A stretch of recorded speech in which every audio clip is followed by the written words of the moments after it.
Telefon xarid qilmoqchimidingiz? Abu Saxiy do'koni sizga eng arzon narxlarni taklif qiladi. Mashinalaringiz uchun avto aksessuarlar, didingizga mos keladigan 4 faslning eng noyob parfyumlari, mingdan ortiq eng sifatli o'yinchoqlar, zamonaviy gadjetlar va aksessuarlar hamda kundalik hayot uchun kerakli bo'lgan barcha buyumlarni topishingiz mumkin. Metro Avtozavodskoy va Metro Altufeoda joylashgan, Sankt-Peterburgda bo'lsa Metro Sernaya Targov sentri 3-etajda.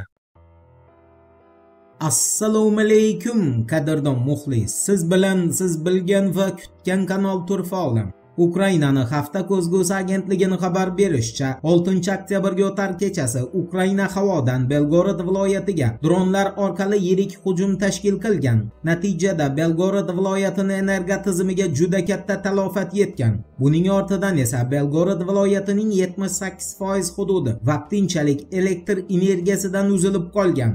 Hafta ko'zgusiga ko'ra Rossiya 6-oktyabr kuni ertalab Belgorodni qasosini oldi. Aniqrog'i Rossiya Kiyevni Belgorodga hujumiga, Xarkovni Zelenskiy qo'l ostida qolgan hududlariga vayronkor kuchga ega bo'lgan raketalar orqali zarba berib javob qaytardi. Kiyevdagi bosh shtabni hafta ko'zgusiga bildirishicha, Rossiya bu safar Xarkov viloyatini nafaqat energiya tizimiga, balki gaz infratuzilmalariga ham, shuningdek harbiy obyektlarga ham dahshatli tarzda zarba berdi va Xarkovga ayni paytda qo'shni hududlardan 40 dan ortiq o't o'chirish guruhlari texnikasi bilan birga yordamga jo'natilgan. Sababi Rossiyaning havodan zarbalaridan keyin Xarkovning yirik qismida portlashlar sodir bo'lib, yong'in boshlangan. Qisqasi, Xarkov alanga ichida qolgan. Eshitmaganlar uchun eslatma, Ukraina 6-oktyabrga o'tar kechasi Rossiyaning turli hududlariga umumiy sonlarda 300 ga yaqin dron bilan hujum qilgan va RIA agentligining Rossiya mudofaa vazirligiga tayanib axborot berishicha,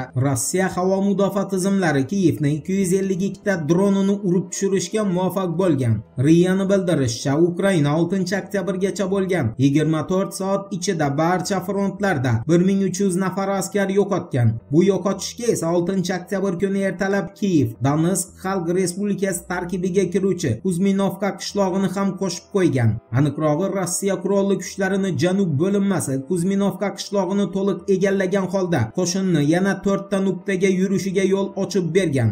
Rossiyaning Interfax agentligining xabariga ko'ra, Kuzminovka qishlog'i Baxmutka daryosining o'ng sohilida joylashgan bo'lib, u Seversk, Artyomovsk, Garlovka va Donetsk shaharlariga olib boruvchi muhim temir yo'l stansiyasiga zarba berish imkoniyatini taqdim qiladi. Tabiiyki, 4 shaharga olib boruvchi temir yo'lni yo'qotilishi Kiyevga frontdagi armiyaga harbiy yordam yetkazib berishda qator qiyinchiliklar tug'diradi. Bir so'z bilan aytganda, Ukraina Donetskni ham butunlay yo'qotish ostonasida turibdi. Endi Vladimir Zelenskiyni taxt uchun boshlagan yangi kurashiga aloqador xabarga o'tamiz. E'tiborli bo'ling. Italiyaning Politico agentligining ma'lum qilishicha, Zelenskiyning prezidentlik davri 2024-yilning 20-may kuni o'z nihoyasiga yetgan va ayni paytda u vakolatsiz, to'g'rirog'i hukumat tepasida noqonuniy o'tirgan prezident sanaladi. Shuning uchun ham Donald Trump Zelenskiyni saylovsiz hokimiyatni egallagan diktator deb atagan edi. Politico'ning Kiyevdagi o'z manbalariga tayanib bildirishicha, Vladimirlarning kenja variantini hozirda butun Ukraina bo'ylab tarafdorlari bor yo'g'i 4% nigina tashkil qiladi. Ukrainaning 96% aholisi esa uni o'rniga boshqa, urushga nuqta qo'yishga qodir kishini prezident bo'lishini istaydi. Politico'ning qayd qilishicha, Zelenskiy urush tugagandan keyin hokimiyatdan voz kechishga tayyorman degani bilan u o'zini taxt uchun kurashda raqiblariga allaqachon urush ochib bo'lgan va saylovda ishtirok etishni maqsad qilgan barcha yirik vaznli, aniqrog'i xalq ishonchini qozongan siyosatchilarni qamoqqa olib bo'ldi. Shunday ekan, Politico'ning xulosasiga ko'ra, agar Ukrainada prezident almashmasa, mamlakat taqdiri keyinchalik faqat va faqat Rossiya va Amerika Qo'shma Shtatlariga bog'liq bo'lib qoladi. Bu gapga esa tushungan tushundi.